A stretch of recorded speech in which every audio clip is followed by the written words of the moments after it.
What's up, everybody? Welcome back to the channel. Now, folks, the corporate meltdown has been accelerating for some reason. We've been seeing it coming for a long time. The corporate press, the mainstream narrative machine is falling apart. It's starting to crumble. And this election just accelerated the hell out of this thing, folks. Go look at MSNBC's ratings, right? You go look at all of their top hosts. They're down anywhere from 65% to like somewhere 45%, something like that. All of them, all the way across the board. Every single one of these people. This is the mandate. After Trump gets elected, I'm just so elated with this. This is just so great. I am riding on my high horse, if you will. I'm just loving this. And now they are trying to grasp at something. Check this out. I mean, maybe it makes you feel good when you see people trash college campuses. I know it doesn't. But maybe it makes progressives go, oh, it's like the 60s all over again. Well, guess what? Most Americans didn't like the trashing of college campuses in the 60s. That's why Richard Nixon got elected twice. Why he got elected out of 49 states in 1972. But yeah, trashing of college campuses. Can't even send your kids to campus safely. Defunding the police. Back in 2020, we were talking here. Reverend Al, let me bring you in here on defunding the police. You and I were talking about how representatives in the toughest parts of New York City, in real time, were saying, defund the police. No. We need more police on the street protecting our children as we walk to school. We need more children in the classroom. You know, in the classrooms, more police officers, safety officers, so our children can go to and from class, so our businesses can be safe, so we can live a safe life. And it's something, again, you have a great line about wokeness and limiting liberals and everything. But I just wanted to say this is what we've known since 2017 and what you and I have talked about, that white elitists that run the Democratic Party are far to the left of many black and Hispanic voters in the Democratic Party. You gotta love that. Now they're trying to act like, oh, well, that's not us. We're not the white elitists. It's those people. But you notice what he says right there when he was talking about the defund the police movement and all that other good garbage, because it was garbage. He didn't say that they were against it. He said that representatives in New York, in these places, were saying this is bad. Yeah, because he knew if he said they thought it was garbage, they would be outright lying about it, because they were right there, right along with it, propping up all this crap that's been coming out of the Democratic Party and this woke ideology stuff that nobody seems to want anymore. Once again, folks, get woke, go broke. Oh, you got to love it. Check this clip out. The thing that I'm grappling with is that someone was elected who ran a campaign that was openly hostile, openly racist, xenophobic, misogynistic, transphobic, everything. And yet now the election's over, folks accept the results. But now, how do we move forward when we know there are people have people in their families who voted for him? They work with people who voted for him. They live next to people who voted for him. How should we deal with those neighbors, co-workers, family members? Well, first of all, we have to remain passionate about protecting these most vulnerable people. You're absolutely right. If this new president does half of what he says, there will be so many of them in danger. The premise of all that is just absurd on its face. Like, these people sitting in their ivory tower looking down upon everybody. Oh, what are we going to do? We have to live with people that voted for Donald Trump. What? Like, these people are just outright absurd. These elitist, woke Democrats looking down upon us in their ivory tower don't know what to do now that the popular mandate has come through and said, we don't want that crap anywhere near us. What are we going to do? Oh, these people are so vulnerable. What vulnerable people are you talking about here, my dude? Like, really? But it's just great. We've got so much news, folks. I'm just loving all of this coming out of the Trump campaign. Well, it's no longer a campaign. President-elect Donald Trump. Check this out. Donald Trump nominates Matt Gaetz as Attorney General. Holy crap. I literally went, yes, when I read that headline. Yes! Matt Gaetz is my second favorite congressman, right alongside Chip Roy, in case you guys didn't know. I love Matt Gaetz. He has been at the forefront, if you will, of going against the deep state, going against the weaponized Biden administration, weaponized government in general. He has been right there, like pushing the boundaries of what you can get away with as a congressman as far as pushing back against this machine in Washington, D.C. And now he's going to be heading up the very department that has been weaponized against a lot of Trump supporters.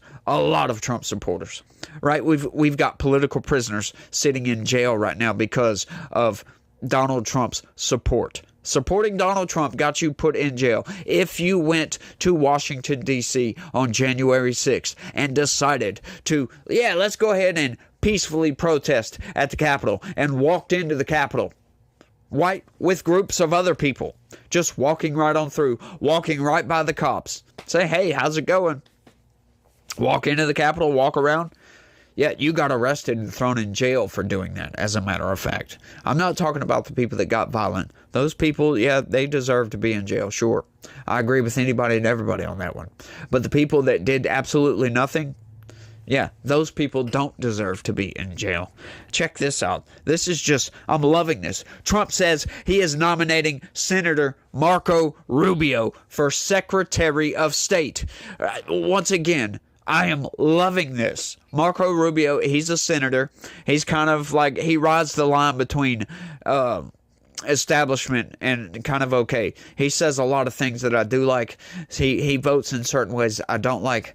But once again, this is a great pick. He is far from being all the way into the establishment camp, right? Like I said, he rides that line, which, it's kind of understandable in Washington, D.C., especially with the political landscape up in Washington, D.C. Washington, D.C. is 95% Democrat. So as a Republican, you're in enemy territory. So I can understand riding the line a little bit as a senator.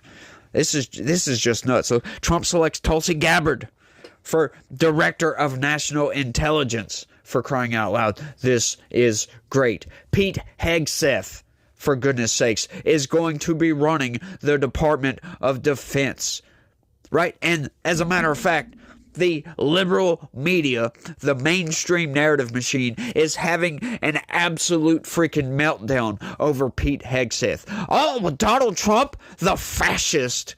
Oh, Hitler hired a Fox News host to run the military. That's what they're saying. That is what they're saying. They're trying to tell you that Donald Trump picked a Fox News host. Well, that's kind of true, but that would be like saying that would be like picking me as one of the top YouTubers or something like that. Like naming me when you name me, I'm a YouTuber. No, as a matter of fact, I'm a glass guy first. That's what I do for a living. I don't make any money off of YouTube. I make $0 doing this currently. Notice I said currently. But I make no money doing this, right? Pete Hegseth, he does that just to make some money, right?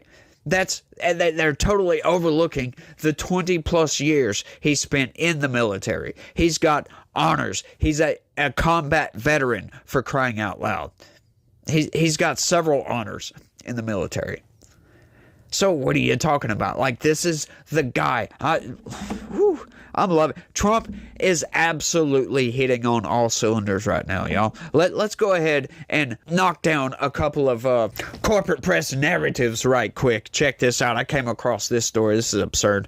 Trump makes chilling joke about staying in power forever.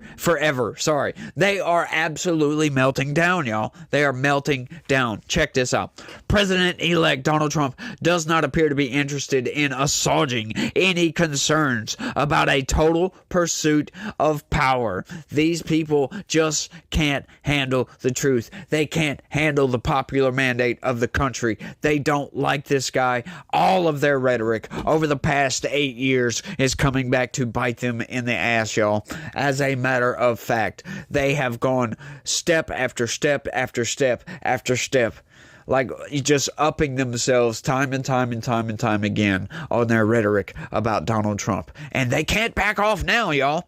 And their ratings are proving them to be insane, as a matter of fact. Speaking before the House Republican Conference on Wednesday, the 78-year-old, soon-to-be 47th president, openly joked about running for a third term, telling the crowd that they could figure something else out.